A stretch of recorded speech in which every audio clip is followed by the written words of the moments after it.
یہ قرآن ایک بابرکت کتاب ہے جسے ہم نے آپ صلی اللہ علیہ وسلم پر نازل کیا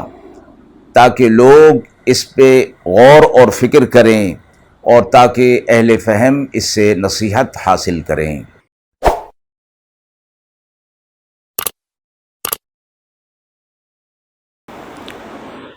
بسم اللہ الرحمن الرحیم۔ السلام علیکم ورحمۃ اللہ وبرکاتہ۔ ناظرین کرام، درس قرآن مجید کے آج کے پروگرام میں ہم سورۃ المائدہ کی آیت نمبر 59، 60 اور 61 کا ترجمہ اور تفسیر پیش کر رہے ہیں، اور آخر میں پوچھے گئے سوال کا جواب ہوگا۔ اعوذ باللہ من الشیطان الرجیم، بسم اللہ الرحمن الرحیم۔ قل يا أهل الكتاب هل تنقمون منا إلا أن آمنا بالله وما أنزل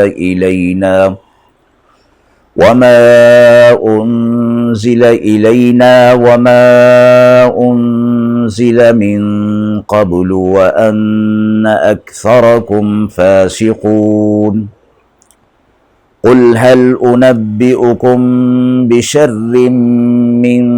ذلك مثوبة عند الله من لعنه الله وغضب عليه وجعل منهم القردة والخنازير وعبد الطاغوت أولئك شر مكانا وأضل عن سواء السبيل۔ وإذا جاءوكم قالوا آمنا وقد دخلوا بالكفر وهم قد خرجوا به والله أعلم بما كانوا يكتمون۔ آیت مبارکہ کا ترجمہ ملاحظہ فرمائیں۔ آپ فرما دیجئے، اے اہل کتاب، کیا ضد ہے تمہیں ہم سے مگر یہی کہ ہم ایمان لے آئے اللہ پر اور جو کچھ ہم پر نازل ہوا اور جو کچھ پہلے نازل ہو چکا تھا اس پر، اور تم میں اکثر نافرمان ہیں۔ آپ فرما دیجئے کہ میں تمہیں بتاؤں ان میں کس چیز کی بری جزا ہے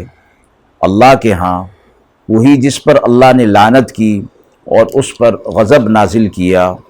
اور ان میں سے بعضوں کو بندر کر دیا اور بعضوں کو سور کر دیا،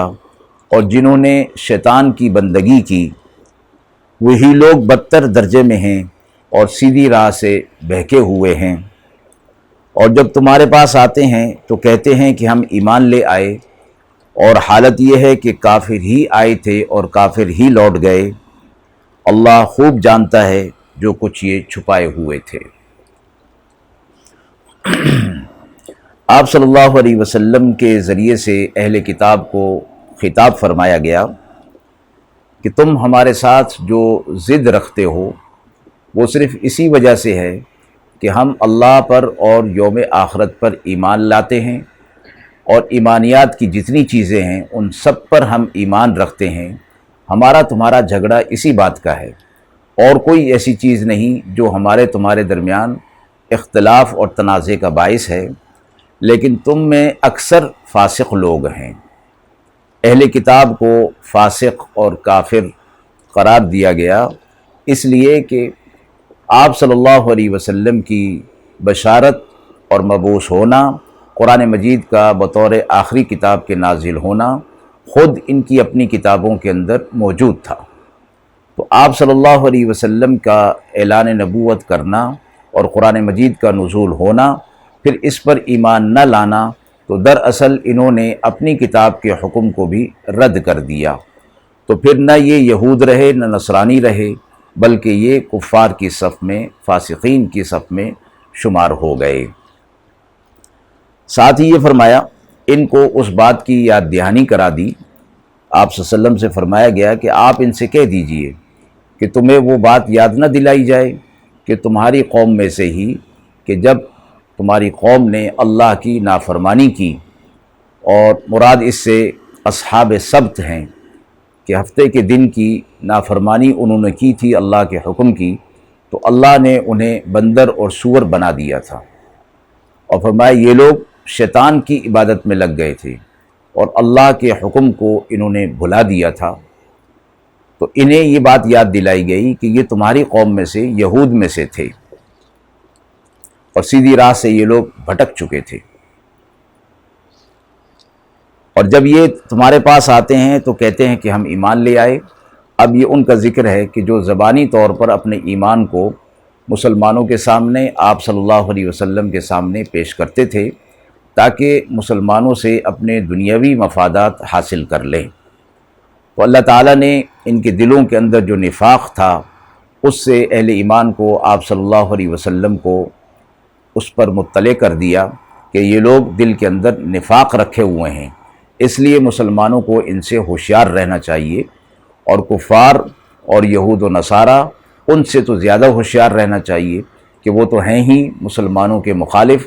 اور ان کے آزار کے در پہ رہتے ہیں۔ تو جب تمہارے پاس آتے ہیں تو ایمان کا دعویٰ کرتے ہیں، حالانکہ جب یہ آئے تھے نہ اس وقت ان کے دل کے اندر ایمان تھا، اور نہ جب تم سے واپس گئے نہ اس وقت ایمان تھا۔ جس چیز کو یہ لوگ چھپا رہے ہیں، یعنی اپنے کفر کو چھپا کر اسلام کو ظاہر کر رہے ہیں، اللہ اسے اچھی طرح جانتا ہے، اللہ دلوں کے بھید کو جاننے والا ہے۔ تو اہل ایمان اور آپ صلی اللہ علیہ وسلم کے ذریعے سے انہیں اس بات کی طرف توجہ دلا دی گئی کہ تمہیں جو ہم حق پیش کر رہے ہیں اس کو قبول کر لینا چاہیے، اور اس کے قبول نہ کرنے کی کوئی وجہ تمہارے سامنے نہیں ہے، اور تم اس کا کوئی عذر بھی پیش نہیں کر سکتے کہ ہم اس دین کو، اس دین برحق کو کیوں قبول نہیں کر رہے، اس کا جواب تمہارے پاس نہیں ہے۔ اور پچھلی ان کی قوم کا ایک واقعہ ذکر کر کے بھی اس کے انجام کی طرف بھی ان کی توجہ دلا دی۔ آیت کے حوالے سے سوال پوچھا گیا ہے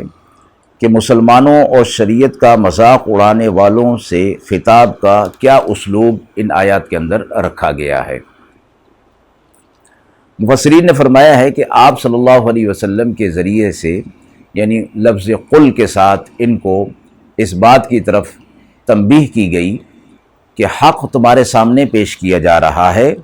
لیکن تم اس کو قبول نہیں کر رہے، تو جس طرح تمہاری ہی قوم کے لوگ اللہ کی نافرمانی کر کے اللہ کی لعنت اور غضب کے مستحق ہو گئے تھے، یہاں تک کہ اللہ تبارک و تعالی نے ان کی شکلوں کو بھی مسخ کر دیا تھا۔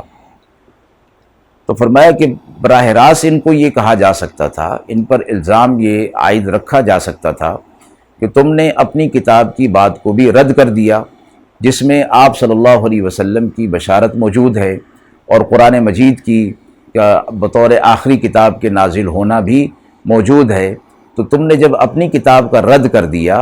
اور پھر اس جو دین برحق ہے اس کو بھی تم قبول نہیں کر رہے ہو تو اللہ کا تم پر عذاب آئے گا۔ لیکن فرمایا کہ براہ راست ان پر یہ الزام عائد نہیں رکھا گیا،